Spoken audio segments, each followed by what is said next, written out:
today we will explore the critical biochemical process of converting pyruvate to acetyl-CoA, which bridges glycolysis and the citric acid cycle. This step is crucial in cellular respiration, which we will go through in detail. Let's start.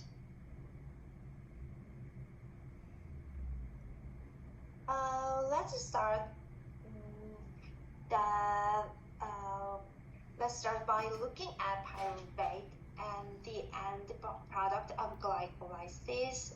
Pyruvate is a key molecule in metabolism, and under aerobic conditions, it is transported into the mitochondria, where it undergoes a significant transformation.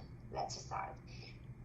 So we can take glucose, and then glucose go through the glycolysis, and then it will make a pyruvate, and then it will go acetyl coenzyme.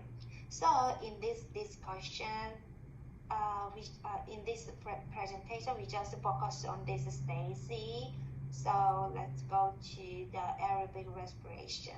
The first stage of aerobic respiration is glycolysis, where glucose molecules are broken down to create ATP. You can check ATP in a cell's cytoplasm. Although the process consumes the two ATP molecules, it produces formol, as well as two other substances, pyruvate and NADH. Second stage, which occurs in the mitochondria of a cell, pyruvate is used to create acetyl coenzyme A and carbon dioxide. You can check the CO2 and the acetyl coenzyme. The third stage is known as the citric acid cycle.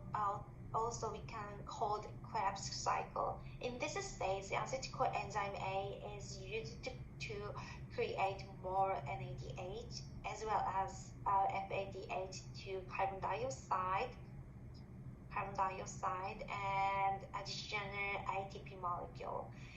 In the final stage, NADH and FADH2 and oxygen are used to create massive amount of ATP through electron transfer. This stage also creates water molecules. So you can check a lot of ATPs and water.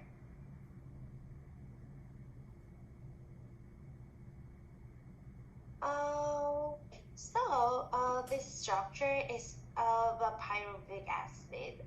It consists of a C3H4O3.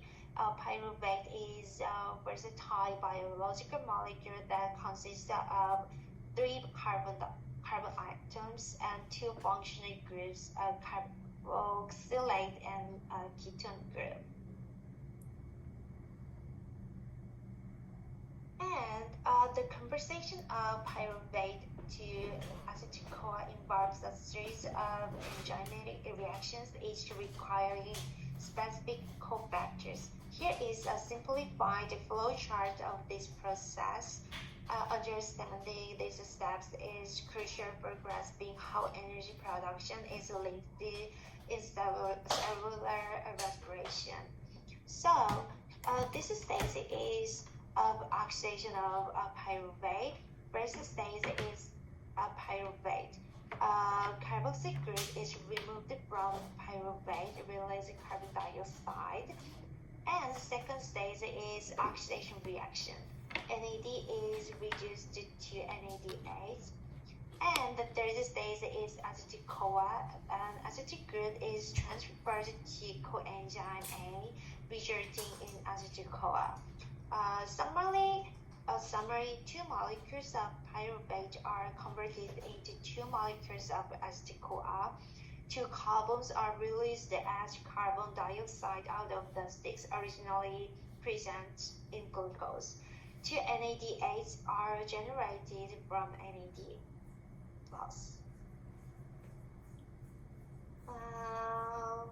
The first major step is the decarboxylation of pyruvate. This is followed by the transfer of the hydroxyl group and finally the formation of acetyl-CoA by the combination of the acetyl group with CoA. These transformations are facilitated by essential cofactors such as NAD+, Enzyme coenzyme A, and TPP.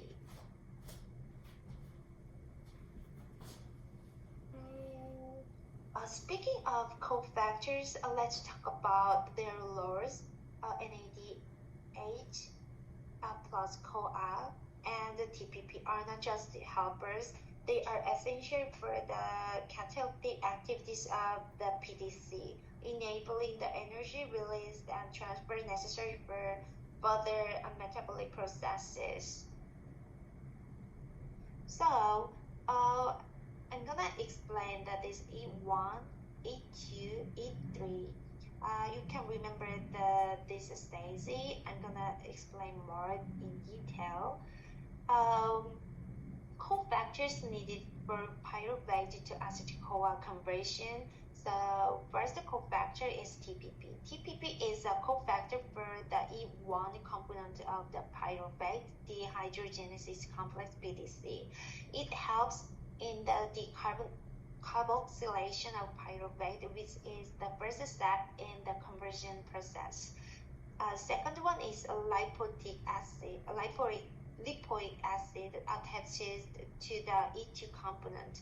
Lipoic acid plays a crucial role in transferring the acidic group that reject from decarboxylation. Third, coenzyme CoA. After the initial steps, the acetyl group is transferred to CoA from acetyl-CoA. CoA is a carrier of acetyl groups and is essential for the subsequent entry of acetyl-CoA into the citric acid cycle for further energy production. Lastly, NAD plus in the E3 component. NAD plus acts as an oxidizing agent. It accepts electrons and it reduces to NADH. This step is vital for the regeneration of the oxidized from lipoic acid. When I studied this presentation, I have some questions. Why make acetyl-CoA? So I can find out that these answers are still serves as filler for the citric acid cycle in the next stage of cellular respiration. The addition of it helps activate the acetyl group, preparing it to undergo the necessary reactions to enter the citric acid cycle, like that. So this one is like it will be fluid to make a citric acid cycle. Next one is at the end of the conversion cycle, the enzyme complex needs to reset itself to accept a new pyruvate molecule. This reset involves several key steps. After acetyl-CoA is produced, the enzyme complex must reset itself to accept another pyruvate molecule. This readiness allows the continuous operation of metabolic pathways, crucial for efficient energy production. This cycle of resetting is essential for the continuous operation of metabolic pathways, especially in conditions where cells require high amount of energy. Understanding both the cofactor environment and the reset mechanism provides deeper insight into cellular energy production and metabolic control.